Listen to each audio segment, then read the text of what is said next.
नमस्कार दोस्तों, आपका मेरे चैनल स्टडी विद सोनी में स्वागत है। दोस्तों, आज मैं आपके सामने एक और नई कहानी लेकर के आई हूँ। कहानी का नाम कैलाशी नानी। यह कहानी सुभद्रा कुमारी चौहान जी द्वारा लिखी गई है। कहानी बहुत ही रोचक और भावपूर्ण है। तो दोस्तों, कहानी को ध्यान से सुनें। तो दोस्तों, कहानी कुछ इस प्रकार से शुरू होती है। पता नहीं मेरी कैलाशी नानी अब इस संसार में है भी कि नहीं, परंतु उनकी स्मृति इतनी ताज़ा है कि आज भी कैलाशी नानी वही अपनी मैली सी घुटने के ऊपर तक की धोती और फटी हुई मिर्जाई पहने, बगल में रोटी और नमक की पोटली संभाले और हाथों में गायों के हाँकने का डंडा लिए न जाने कितनी बार आंखों के सामने घूमती हुई दिखाई दे जाती हैं। वह गंवार अनपढ़ स्त्री जिसे अक्षर का भी ज्ञान न था, सहज ही भुला देने योग्य न थी। मेरी नानी न होकर भी वह मेरी नानी थी। मेरे मामा के गांव में मामा के घर से हटकर उनका छोटा सा झोपड़ा था, लिपा पुता साफ सुथरा। उस झोपड़े में ना तो कोई दरवाज़ा था जो कभी बंद हो सके और ना ही दूसरा कोई सामान। बर्तनों के नाम पर कुछ मिट्टी के ठीकरे थे और बिस्तर की जगह थोड़ा सा पुआल पड़ा हुआ था। यही मेरी कैलाशी नानी की गृहस्थी थी। पड़ोसी ही उनके परिवार वाले थे और गांव के बच्चे उनके परमेश्वर। हाँ, तो मेरी कैलाशी नानी उस गांव के रहने वाले लोगों के जानवरों को चराने ले जाया करती थी। उस गांव में करीब 40 घर थे और प्रत्येक घर से एक सेर अनाज चराई में मिल जाया करता था। कैलाशी नानी की जीविका यही थी। इसी में कैलाशी नानी का दान पुण्य भी हो जाया करता था। इसी अनाज को बदलकर उन्हें रोज के व्यवहार के लिए नमक, मिर्च और मसाला भी लेना पड़ता था। पैसे तो गांव वालों को वैसे ही बड़ी कठिनाई से देखने को मिलते थे, पर कैलाशी नानी की तरह गरीबनी को पैसे का दर्शन दुर्लभ ही हो जाया करता था। इस प्रकार की जीवन बिताकर भी कैलाशी नानी दुखी न थी। वे सदा ही प्रसन्न और हंसती रहती थीं। दूसरों की सेवा के लिए तत्पर रहती। आधी रात को बुला लिया तो वह तुम्हारा काम कर देंगी, तुमसे किसी प्रकार की इच्छा या आशा नहीं रखेंगी। जाड़े के दिन शुरू थे। एक दिन मामा के गांव से एक आदमी संदेशा लेकर आया कि मामा ने माँ और बच्चों को बुलवाया है।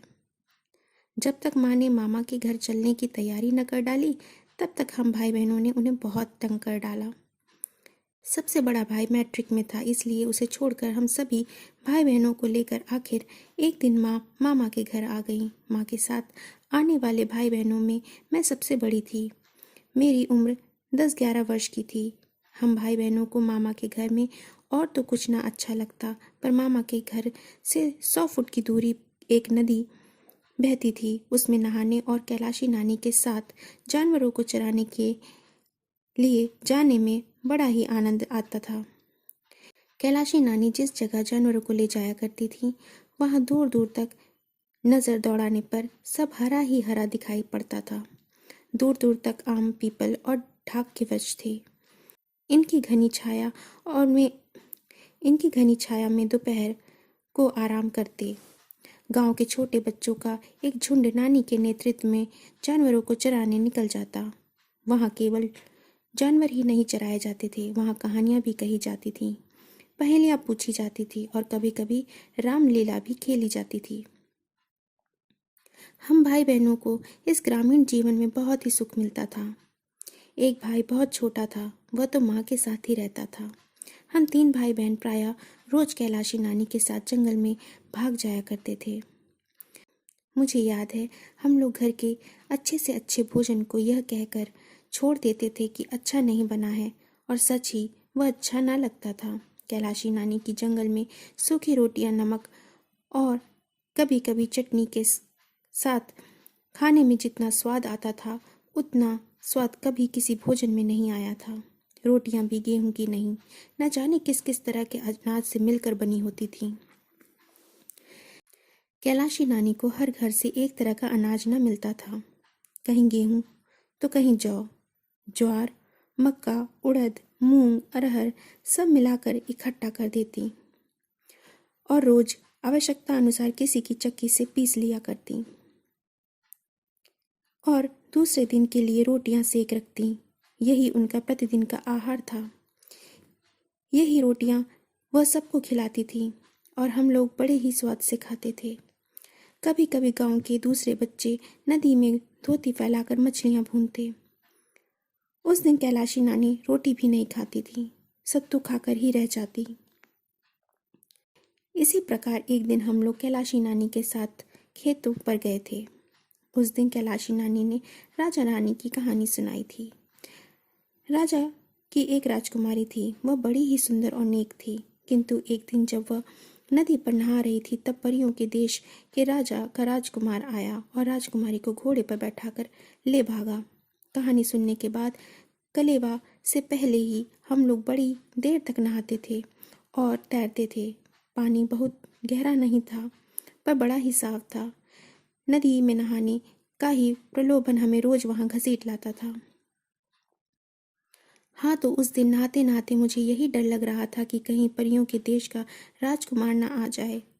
वहाँ राजकुमार तो ना आया, परंतु जब मैं नहा धोकर लौटी तो देखा कि कैलाशी नानी के पास कोई बैठा है। कपड़े जरा साफ सुथरे पहने था। मैं डरी कि कहीं ये वही राजकुमार तो नहीं आ गया। फिर घबराकर दूर तक नजर दौड़ाई। मुझे कहीं घोड़ा नहीं दिखाई दिया। मैं तब बेफिक्र हो गई कि अगर ये राजकुमार होता तो यहाँ घोड़ा पक्का ही होता। बाद में कैलाशी नानी से मालूम हुआ कि वह गांव का जमींदार है और कैलाशी नानी को हर महीने जानवरों की चराई में 5 सेर अनाज देता है। वह वहीं हम लोगों के पास ही पीपल के पेड़ की जड़ पर बैठ गया और हम सब भाई बहनों के बारे में कैलाशी नानी से बातचीत करने लगा। जब उसे यह मालूम हुआ कि अभी तक मेरी शादी नहीं हुई है तो उसे बड़ा ही आश्चर्य हुआ, क्योंकि गांव में तो उस समय लड़की के पैदा होते ही ब्याह की बातचीत हो जाया करती थी और 3-4 साल के होते होते ही उसका ब्याह भी पूरी तरीके से हो जाया करता था।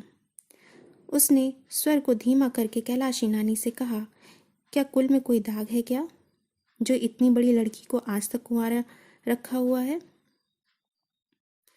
कैलाशी नानी ने कहा, नहीं भैया, कुल में कोई दाग वाग नहीं है।